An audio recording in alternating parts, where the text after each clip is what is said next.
오늘 밤에도 하나님의 은혜가 저와 여러분에게 함께하기를 기원합니다. 오늘 말씀은 기드온이 죽고 난 후에 일어난 일입니다. 지난주에 이스라엘을 미디안이 진멸하려고 했었고, 그리고 기드온을 통해서 미디안을 물리쳤습니다.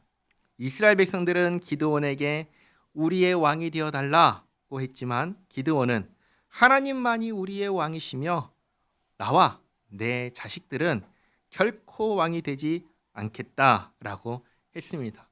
너무나 잘 대답했지만 문제는 그 다음에 일어납니다.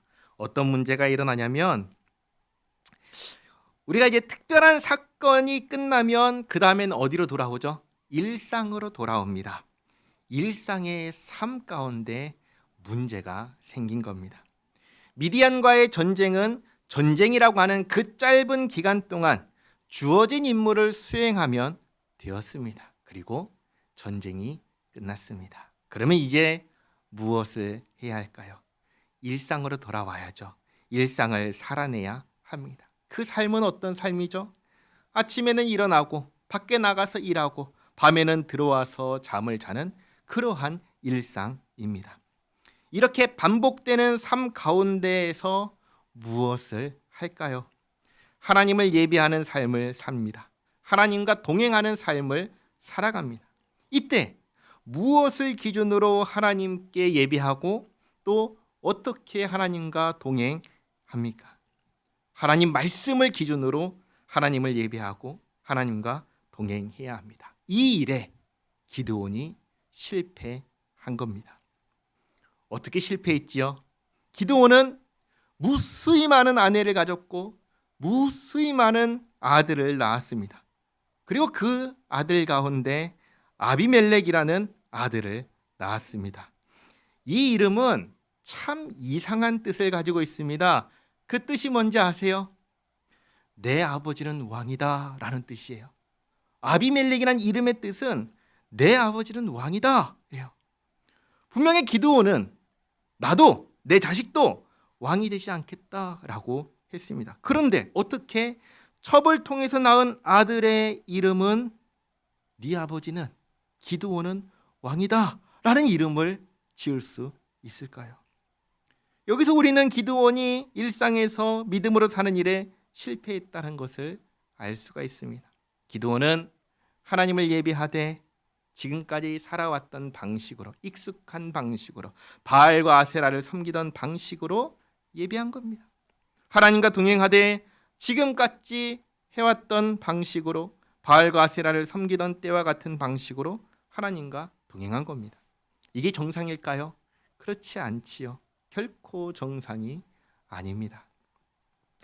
물론 기드온은 하나님을 믿었습니다. 그러나 백성들의 입장에서는 어떨까요? 이름만 하나님일 뿐 내용은 바알과 아세라 그 자체였습니다. 그래서 기드온이 죽자마자 무슨 일이 일어났죠? 이스라엘 백성들이 하나님을 떠나서 다시 바알과 아세라를 섬기기 시작한 겁니다. 지난주에 읽었던 8장 34절 바로 위에 있죠? 말씀 보시면 이스라엘이 하나님을 기억하지 않았다라고 합니다. 또 35절 말씀 보시면 기드온의 집을 후대하지도 않았다라고 합니다. 오늘 9장은 바로 이 부분에 대해서 보여줍니다. 9장의 사건은 기드온이 죽자 일어난 일입니다. 기드온을 오브라에 장사한 뒤에 아비멜렉이 세겜으로 돌아갑니다. 가서 하는 말을 잘 보시기 바랍니다. 1절 말씀에 여룻바알의 아들 아비멜렉이 세겜에 가서 그의 어머니의 형제에게 이르러 그들과 그의 외조부의 집에 온 가족에게 말하여 이르되 청하노니 너희는 세겜의 모든 사람들의 귀에 말하라.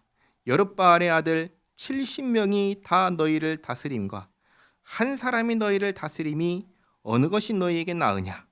또 나는 너희와 골육임을 기억하라 하니. 이 잘 보시기 바랍니다. 아비멜렉 이름의 뜻이 아버지가 왕이다 라고 했습니다. 아비멜렉에게 기드온은 어떤 사람이었냐면 이스라엘의 왕이었습니다.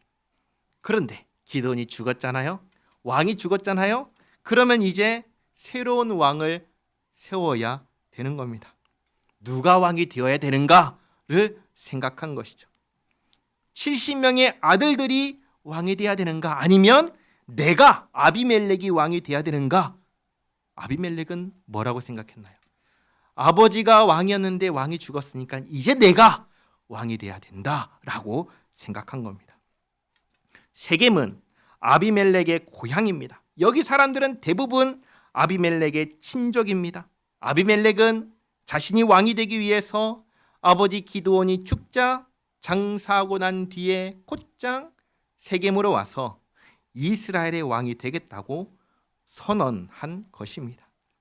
3절에 그의 어머니의 형제들이 그를 위하여 이 모든 말을 세겜의 모든 사람들의 귀에 말하매 그들의 마음이 아비멜렉에게로 기울어서 이르기를 그는 우리 형제라 하고 바알브릿 신전에서, 다르게 말하면 바알의 신전에서 은 70개를 내어 그에게 주매 아비멜렉이 그것으로 방탕하고 경박한 사람들을 사서 자기를 따르게 하고, 쉽게 말해 깡패 용력을 동원해서 5절 오브라에 있는 그의 아버지의 집으로 가서 여룻바알의 아들 곧 자기 형제 70명을 한 바위 위에서 죽였으되, 아비멜렉이 곧장 오브라 아버지의 집에 가서 자신이 왕이 되는데 방해가 되는 사람들, 누구죠? 형제들을 쳐 죽입니다.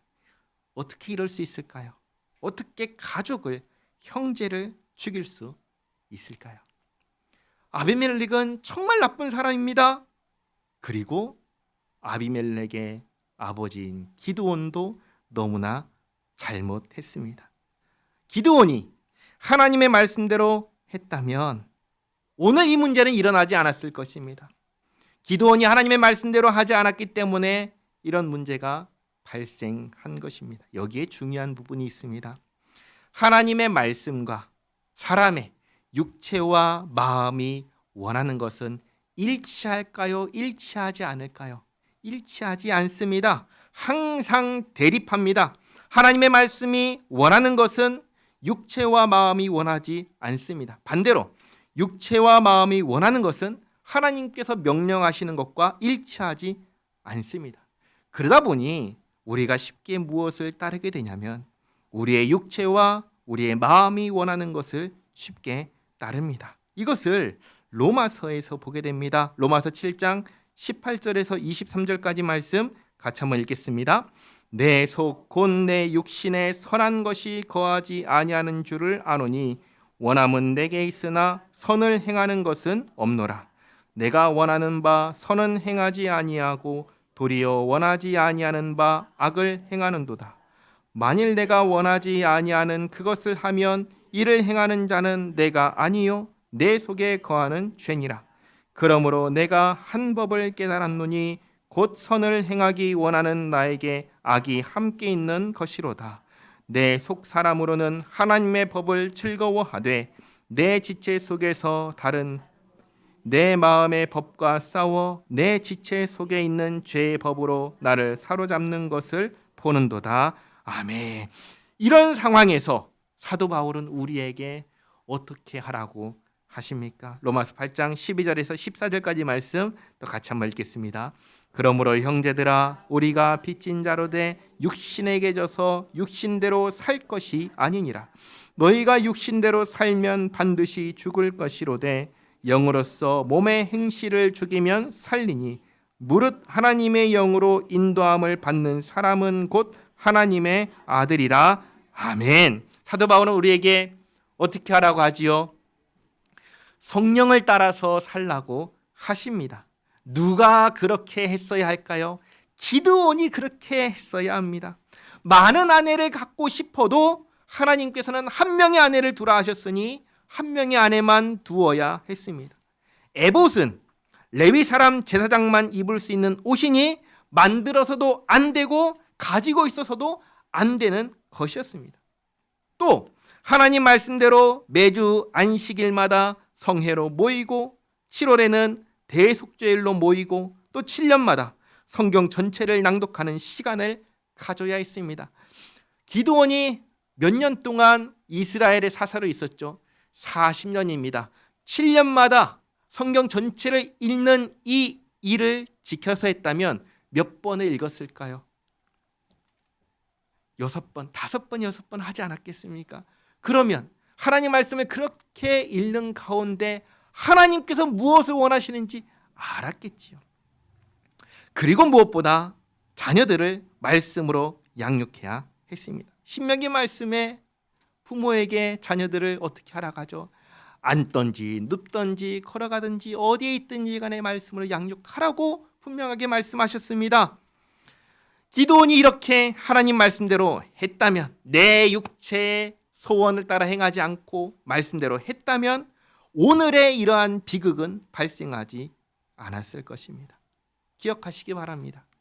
항상 기준은 하나님의 말씀입니다. 하나님 말씀대로 살아갈 때 우리는 망하지 않습니다. 지금 당장은 힘들지 몰라도 반드시 회복하고 제대로 된 삶을 살게 하십니다. 다시 5절로 돌아와서 기드온의 70명의 아들 중 69명을 아비멜렉이 죽였습니다. 그리고 한 사람이 남았지요. 5절 하반절을 보시면 다만 여룻바알의 막내 아들 요담은 스스로 숨었으므로 남으니라. 요담만 살아남았습니다. 아비멜렉이 모든 경쟁자를 다 죽이고 6절에 세겜의 모든 사람과 밀로 모든 족속이 모여서 세겜에 있는 상수리 나무 기둥 곁에서 아비멜렉을 왕으로 삼으니라. 누가 아비멜렉을 왕으로 세웠죠? 세겜과 밀로의 모든 사람들입니다. 쉽게 말해서 사람이 세웠습니다. 아비멜렉은 이스라엘 가운데 하나님께서 세우지 않은 이스라엘의 첫 번째 왕입니다. 자기 욕심을 따라서 형제들 다 죽이고 스스로 왕이 된 사람입니다. 7절에 사람들이 요담에게 그 일을 알림해 요담이 그리심산 꼭대기로 가서 서서 그의 목소리를 높여 그들에게 외쳐 이르되 세겜 사람들아 내 말을 들으라. 그리하여야 하나님이 너희의 말을 들으시리라. 과거에 하나님께서 이 약속의 땅 가나안 땅에 들어오면 그리심산과 에발산에 가서 율법을 기록하고 축복과 저주를 선포하라고 하셨습니다. 바로 그 그리심산과 에발산에 온 겁니다. 그리심산에서는 축복을 선포하고 에발산에서는 저주를 선포하라 하셨는데 요담이 지금 두 산 가운데 어디에 올라갔죠? 그리심산에 올라갑니다. 축복을 선포하라고 하셨던 그 산에 올라가서 세겜 사람들을 향하여 외칩니다. 8절에 하루는 나무들이 나가서 기름을 부어 자신들 위에 왕으로 삼으려 하여 감람나무에게 이르되 너는 우리 위에 왕이 되라 하매 감람나무가 그들에게 이르되 내게 있는 나의 기름은 하나님과 사람을 영화롭게 하나니 내가 어찌 그것을 버리고 가서 나무들 위에 우쭐대리요 한지라. 나무들이 또 무화과 나무에게 이르되 너는 와서 우리 위에 왕이 되라 하매 무화과 나무가 그들에게 이르되 나의 단 것과 나의 아름다운 열매를 내가 어찌 버리고 가서 나무들 위에 우쭐대리요 한지라. 나무들이 또 포도나무에게 이르되 너는 와서 우리 위에 왕이 되라 하매 포도나무가 그들에게 이르되 하나님과 사람을 기쁘게 하는 내 포도주를 내가 어찌 버리고 가서 나무들 위에 우쭐대리요 한지라. 감람나무, 무화과나무, 포도나무 전부 다 왕이 되어달라는 요청을 거절합니다. 거절의 이유가 뭘까요? 하나님께서 나를 왕으로 세우지 않으셨다입니다. 하나님께서 내게 주신 사명은 나에게서 나는 열매로 하나님과 사람들을 기쁘게 하는 것이다 라고 합니다. 그러니 나는 그 선을 넘지 않겠다. 이게 정상입니다. 이렇게 해야 합니다. 하나님께서 세우시면 왕이 되겠지만 그게 아니라면 주어진 사명을 감당하는 것이 제일 잘하는 것입니다. 그런데 14절 이에 모든 나무가 가시나무에게 이르되 너는 와서 우리 위에 왕이 되라 하매 가시나무가 나무들에게 이르되 만일 너희가 참으로 내게 기름을 부어 너희 위에 왕으로 삼겠거든 와서 내 그늘에 피하라. 그리하지 아니하면 불이 가시나무에서 나와서 레바논의 백향목을 사를 것이니라 하였느니라. 무슨 말이냐면 한마디로 자격 없는 사람이 왕이 되었다는 것입니다. 가시나무에 무슨 그늘이 있겠습니까? 무슨 열매가 있겠습니까? 그런데 그런 사람을 왕으로 세운 겁니다. 게다가 본래 누가 기름을 부어야지요? 하나님께서 부으셔야 됩니다. 하나님께서 왕으로 세우셔야 됩니다. 가시나무는요, 하나님께서 왕으로 세우지 않았습니다. 백성들이 했습니다. 그러니 백성들도 잘못한 것이고 자격이 없으면서 왕이 되겠다며 이러한 짓을 한 아비멜렉도 잘못한 것입니다. 지금 요단은 그리심 산에 올라가서 세겜 사람들 너희 모두 다 지금 잘못했다라는 것을 이야기하는 것입니다. 그러면서 16절 이렇게 얘기하죠. 이제 너희가 아비멜렉을 세워 왕으로 삼았으니 너희가 행한 것이 과연 진실하고 의로우냐? 이것이 여룻바알과 그의 집을 선대함이냐? 이것이 그의 손이 행한 대로 그에게 보답함이냐? 우리 아버지가 전에 죽음을 무릅쓰고 너희를 위하여 싸워 미디안의 손에서 너희를 건져냈거늘 너희가 오늘 일어나 우리 아버지의 집을 쳐서 그의 아들 70명을 한 바위 위에서 죽이고 그의 여종의 아들 아비멜렉이 너희 형제가 된다고 그를 세워 세겜 사람들 위에 왕으로 삼았도다. 만일 너희가 오늘 여룻바알과 그의 집을 대접한 것이 진실하고 의로운 일이면 너희가 아비멜렉으로 말미암아 기뻐할 것이요 아비멜렉도 너희로 말미암아 기뻐하려니와 그렇지 아니하면 아비멜렉에게서 불이 나와서 세겜 사람들과 밀로의 집을 살할 것이요 세겜 사람들과 밀로의 집에서도 불이 나와 아비멜렉을 살할 것이니라 하고, 요담이 세겜 사람들과 밀로 사람들에게 두 가지 기준을 제시합니다. 진실함과 의로움입니다. 자신의 행동이 진실한지 의로운지 판단하라는 겁니다. 만약에 진실하고 의롭다면 기뻐할 일이지만 만약 그렇지 않다면 불이 나와서 서로 다 망할 거라고 합니다. 그러니 망하기 전에 회개하라, 돌이키라고 선언한 것입니다. 그리고 난 뒤에 21절 요담이 그의 형제 아비멜렉 앞에서 도망하여 피해서 부엘로 가서 거기에 거주하니라. 목숨 걸고 여기까지 말하고 부엘로 피신합니다. 그리고 3년이라는 세월이 지납니다. 22절에 아비멜렉이 이스라엘을 다스린 지 3년에 하나님이 아비멜렉과 세겜 사람들 사이에 악한 영을 보내심에 세겜 사람들이 아비멜렉을 배반하였으니, 여기서 말하는 악한 영은 다르게 말하면 진실하지 않고 의롭지 않은 것에 대하여 보응하시는 것을 말합니다. 쉽게 말해서 벌하시는 것입니다. 요담이 말했던 것처럼 이들이 진실하고 의롭다면 하나님께서 악한 영을 보내실 이유가 없지요. 이들이 진실하지 않고 의롭지 않기 때문에 벌하시는 겁니다. 이 벌하시는 영을 성경에서 악한 영이라고 그렇게 말한 겁니다. 그래서 무슨 일이 일어나는가? 아비멜렉을 왕으로 세운 세겜 사람들이 아비멜렉을 배반합니다. 24절에 이는 여룻바알의 아들 70명에게 저지른 포악한 일을 갚되 그들을 죽여 피 흘린 죄를 그들의 형제 아비멜렉과 아비멜렉의 손을 도와 그의 형제들을 죽이게 한 세겜 사람들에게로 돌아가게 하심이라.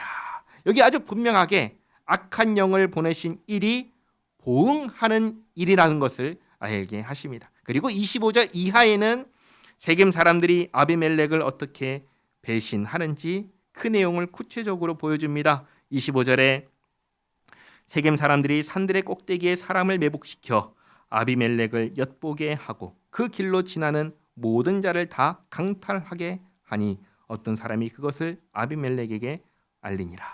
에베스의 아들 가알이 그의 형제와 더불어 세겜에 이르니 세겜 사람들이 그를 신뢰하니라. 이렇게 세겜 사람들이 두 가지 일로 아비멜렉을 배신합니다. 첫째는 자기들이 도적이 되어 스스로 도적이 돼가지고 아비멜렉의 소유를 빼앗습니다. 아비멜렉이 왕이잖아요. 거기 왕래하는 사람 다 누구예요? 아비멜렉의 백성이잖아요. 세겜도 아비멜렉의 백성이었잖아요. 근데 지금 뭘 하죠? 아비멜렉의 백성들의 소유를 강탈하는 거예요. 배신하는 것이죠. 그리고 둘째는 에벳의 아들 가알을 신뢰하여 아비멜렉을 저주합니다. 자, 그런데 27절 말씀 이하를 보시면 이 가알이 술 마시고 실수를 합니다. 27절에 그들이 밭에 가서 포도를 거두어다가 밟아 짜서 연회를 베풀고 그들의 신당에 들어가서 먹고 마시며 아비멜렉을 저주하니. 여기까지는 좋았죠. 다 같이 한마음 한뜻으로 아비멜렉을 대적하고 저주했습니다. 그런데 여기에서 말실수를 합니다. 28절 에벳의 아들 가알이 이르되 아비멜렉은 누구며 세겜은 누구이기에 우리가 아비멜렉을 섬기리요. 그가 여룹바알의 아들이 아니냐. 그의 신복은 스불이 아니냐. 차라리 세겜의 아버지 함물의 후손을 섬길 것이라. 우리가 어찌 아비멜렉을 섬기리요. 이 백성이 내 수하에 있었더라면 내가 아비멜렉을 제거하였으리라 하고 아비멜렉에게 이르되 내 군대를 증원해서 나오라 하니라. 여기 28절에 스불이라는 사람이 나오잖아요. 스불이 누구냐면 이 세겜 성읍의 방백입니다. 지도자입니다. 근데 가알이 아비멜렉을 저주하면서 이 세겜의 방백 스불도 묶어서 저주해버리는 거예요. 같이 이렇게 있다가 나를 저주를 하니까 기분이 좋을까요? 나쁠까요? 나쁘죠. 여기서 틀어져 버립니다. 그래서 30절에 그 성읍의 방백 스불이 에벳의 아들 가알의 말을 듣고 노하여 사자들을 아비멜렉에게 가만히 보니어 이르되 보소서 에벳의 아들 가알과 그의 형제들이 세겜에 이르러 그 성읍이 당신을 대적하게 하니 당신은 당신과 함께 있는 백성과 더불어 밤에 일어나 밭에 매복하였다가 아침 해 뜰 때 당신이 일찍 일어나 이 성읍을 엄습하면 가알 및 그와 함께 있는 백성이 나와서 당신을 대적하리니 당신은 기회를 보아 그에게 행하소서 하니. 이렇게 스불이 노하여 가알의 말을 아비멜렉에게 전합니다. 이걸 듣고 34절 아비멜렉과 그와 함께 있는 모든 백성이 밤에 일어나 네 때로 나누어 세겜에 맞서 매복하였더니. 이렇게 아비멜렉이 가알과 그를 따르는 자들을 치러 군대를 일으킵니다. 35절 에벳의 아들 가알이 나와서 성읍 문 입구에 설 때 아비멜렉과 그와 함께 있는 백성이 매복하였던 곳에서 일어난지라. 가알이 그 백성을 보고 스불에게 이르되 보라 백성이 산 꼭대기에서부터 내려온도다 하니 스불이 그에게 이르되 내가 산 그림자를 사람으로 보았느니라 하는지라. 스불은 아비멜렉의 군대가 온다는 걸 알까요? 모를까요? 알지요. 알면서 가알에게 뭐라고 한 겁니까? 너 잘못 봤어 라고 얘기를 한 겁니다. 가알이 그런가 하고 내가 잘못 봤나 하고 다시 보니까 맞거든요. 그래서 37절에 가알이 다시 말하여 이르되 보라 백성이 밭 가운데를 따라 내려오고 또 한때는 무어느님 상수리나무 길을 따라 오는도다 하니 스불이 그에게 이르되 내가 전에 말하기를 아비멜렉이 누구이기에 우리가 그를 섬기리요 하던 그 입이 이제 어디 있느냐. 이들이 내가 업신여기던 그 백성이 아니냐. 청하노니 이제 나가서 그들과 싸우라 하니. 다르게 말하면 술자리에서 술 먹으면서 너 싸우면 이긴다고 했지 어디 가서 싸워봐라 하고 이렇게 쫓아내는 겁니다. 그러자 39절 가알이 세겜 사람들보다 앞에 서서 나가 아비멜렉과 싸우다가 아비멜렉이 그를 추격하니 그 앞에서 도망하였고 부상하여 엎드러진 자가 많아 성문 입구까지 이르렀더라. 아비멜렉은 아르마에 거주하고 스불은 가알과 그의 형제들을 쫓아내어 세겜에 거주하지 못하게 하더니. 이 세겜은 스불은 무슨 생각을 이제 할까요? 아비멜렉을 적대하던 자를 고발해가지고 쫓아내게 했으니까 아비멜렉에 칭찬받겠다 생각을 했겠죠. 그래서 성문을 활짝 엽니다. 그런데 42절 이튿날 백성이 밭으로 나오매. 이 백성들 뭐 하려고 나왔을까요? 일하려고 나왔겠죠. 밭으로 왜 갑니까? 일하려고 하죠. 그런데 사람들이 그것을 아비멜렉에게 알리니라. 아비멜렉이 자기 백성을 세 무리로 나누어 밭에 매복시켰더니 백성이 성에서 나오는 것을 보고 일어나 그들을 치되 아비멜렉과 그때는 돌격하여 성문 입구에 서고 두 무리는 밭에 있는 자들에게 돌격하여 그들을 죽이니 아비멜렉이 그날 종일토록 그 성을 쳐서 마침내는 점령하고 거기 있는 백성을 죽이며 그 성을 헐고 소금을 뿌리니라. 이렇게 아비멜렉이 자신을 왕으로 세웠던 그 세겜 성읍을 진멸시켜버립니다. 이 소식을 듣고 46절 세겜 망대의 모든 사람들이 이를 듣고 엘브릿 신전의 보루로 들어갔더니, 엘브릿 신전의 보루는 뭐냐면 엘브릿 신전의 가장 깊숙한 곳, 숨을 수 있는 곳, 밀실이라고도 합니다. 세겜 망대에 있던 사람들이 엘브릿 신전의 보루로 밀실로 숨어 들어갑니다. 거기 가면 아비멜렉의 칼에서 피할 수 있을 거라고 생각하고, 또 여기가 엘브릿 신전이잖아요. 다르게 말하면 바알의 신전이니까 바알과 아세라가 자신들을 보호해 줄 거라고 생각하고 숨어 들어갑니다. 47절에 세겜 망대의 모든 사람들이 모인 것이 아비멜렉에게 알려지매 아비멜렉 및 그와 함께 있는 모든 백성이 살몬산에 오르고 아비멜렉이 손에 도끼를 들고 나뭇가지를 찍어 그것을 들어올려 자기 어깨에 메고 그와 함께 있는 백성에게 이르되 너희는 내가 행하는 것을 보나니 빨리 나와 같이 행하라 하니 모든 백성들도 각각 나뭇가지를 찍어서 아비멜렉을 따라 보루 위에 놓고 그것들에 얹혀 있는 보루에 불을 놓음에 세겜 망대에 있는 사람들이 다 죽었으니 남녀가 약 1000명이었더라. 아비멜렉이 나뭇가지를 밀실 위에 놓고 불을 붙여서 숨어있는 사람들을 다 죽였습니다. 그 전에 요담이 3년 전에 무슨 얘기를 했죠? 3년 전에 그리심산에서 이렇게 얘기를 했죠. 아비멜렉 가시나무에서 불이 나와서 너희들 다 불살라 버릴 것이다 했는데, 그때 얘기했던 것처럼 아비멜렉에게서 불이 나와서 이 세겜 사람들 다 죽여버렸습니다. 그리고 이것으로 끝내지 않고 50절 아비멜렉이 데베스에 가서 데베스에 맞서 진치고 그것을 점령하였더니 성읍 중에 견고한 망대가 있으므로 그 성읍 백성의 남녀가 모두 그리로 도망하여 들어가서 문을 잠그고 망대 꼭대기로 올라간지라. 아비멜렉이 망대 앞에 이르러 공격하며 망대의 문에 가까이 나아가서 그것을 불사르려 하더니, 아비멜렉이 아까 전에 했던 것처럼 망대도 불태우려고 합니다. 그러자 망대 꼭대기에 있던 한 여인이 맷돌 윗짝을 던집니다. 53절 한 여인이 맷돌 윗짝을 아비멜렉의 머리 위에 내려던져 그의 두개골을 깨뜨리니 아비멜렉이 자기의 무기를 든 청년을 급히 불러 그에게 이르되 너는 칼을 빼어 나를 죽이라. 사람들이 나를 가리켜 이르기를 여자가 그를 죽였다 할까 하노라 하니 그 청년이 그를 찌르매 그가 죽은지라. 이렇게 해서 아비멜렉의 통치가 3년 만에 끝났습니다. 아비멜렉의 통치는 요담이 그리심산에서 예언했던 것처럼 서로에게 불을 뿜으며 서로를 불태우며 끝났습니다. 55절 이스라엘 사람들이 아비멜렉이 죽은 것을 보고 각각 자기 처소로 떠나갔더라.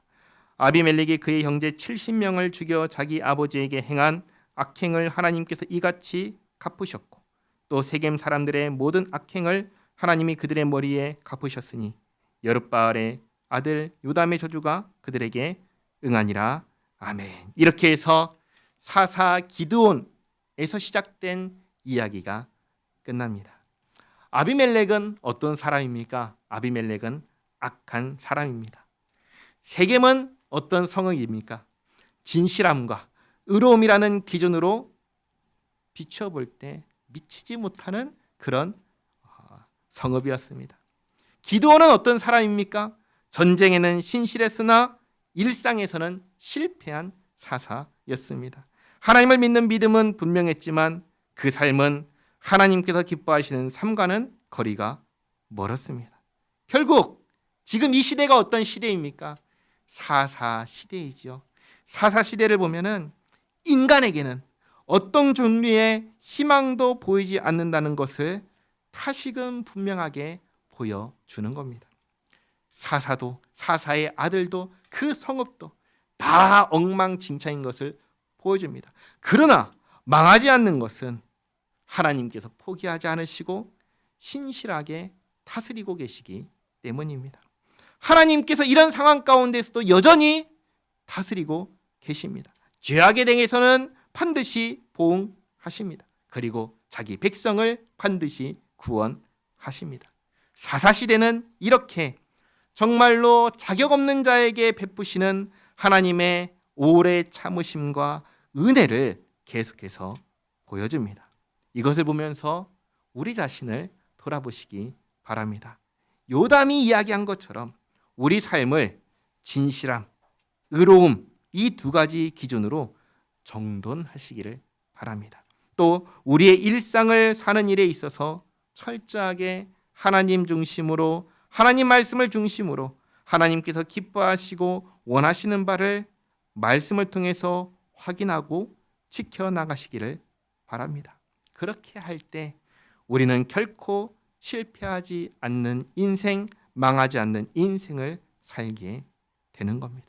그러나 이때 오해하지 말아야 될 것은 이것은 구원을 이야기하는 것이 아니라는 것입니다. 우리의 구원은 어떻게 주어지지요? 우리는 어떻게 구원받습니까? 우리는 잘 살아서 구원받는 거 아닙니다. 우리는 딱 한 가지, 예수님을 믿음으로 구원받습니다. 구원은 예수님을 믿음으로 우리에게 이미 주어졌습니다. 그럼 지금 말씀드린 건 뭘까요? 이것은 구원받은 우리의 삶에 대해서 말씀을 드리는 겁니다. 구원을 받았으니 구원받은 사람으로서 우리의 일상을 진실함과 의로움으로 또 하나님 중심으로 살아갈 때 우리의 삶 역시 망하지 않는다. 실패하지 않는다. 하나님께서 붙드시고 모든 것을 회복시켜 주시고 가장 좋은 것으로 이끌어 주신다. 이 사실을 기억하며 주님과 함께 살기에 힘쓰는 우리 모두가 되기를 바랍니다. 기도하겠습니다. 하나님 감사합니다. 기드온에서 아비멜렉으로 이어지는 사사시대 역사를 보며 어떤 삶이 복된 삶인지를 다시금 깨닫습니다. 특별할 때 특별한 명령에 수행하는 것도 중요하지만 그렇지 않은 일상에서 진실함과 의로움으로 사는 것이 정말 중요하다는 사실을 깨닫습니다. 또 하나님의 말씀에 따라 사는 것이 비록 내 욕심과 마음이 원하는 것과는 다르지만 하나님 말씀대로 살 때 후회 없는 인생, 망하지 않는 인생, 복된 인생을 살게 된다는 것을 깨닫습니다. 주님, 저희가 참으로 복된 삶을 살기 원합니다. 예수님 안에서 구원하신 그 은혜뿐만 아니라 저희의 삶 전체가 구원받은 사람으로, 주님의 백성으로 주님의 도우심과 보살피심을 받으며 주님과 함께 사는 복된 삶이 되기를 원하오니 주님 도와주시옵소서. 육체와 마음의 소원을 거스려서 주님의 말씀을 따라 살게 하옵소서. 이 일이 결코 나의 힘으로 되지 않음을 고백하오니 불쌍히 여겨주시옵고 성령으로 인도하여 주옵소서. 예수님의 이름으로 기도하옵나이다. 아멘.